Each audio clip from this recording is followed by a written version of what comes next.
नैव तस्य कृतेनार्थो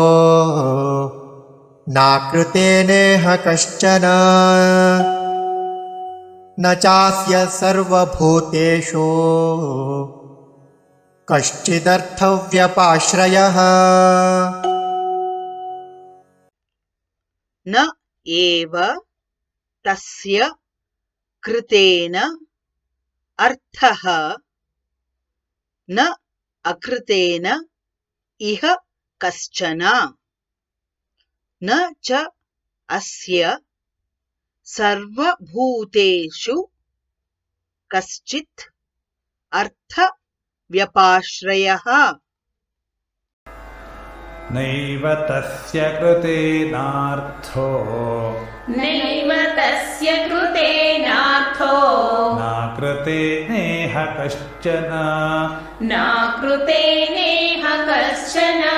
न चास्य सर्वभूतेषु न चास्य सर्वभूतेषु कश्चिदर्थव्यपाश्रयः कश्चिदर्थव्यपाश्रयः नैव तस्य कृतेनार्थो नाकृतेनेह कश्चन नैव तस्य कृतेनार्थो नाकृतेनेह कश्चन न चास्य सर्वभूतेषु कश्चिदर्थव्यपाश्रयः न चास्य सर्वभूतेषु कश्चिदर्थव्यपाश्रयः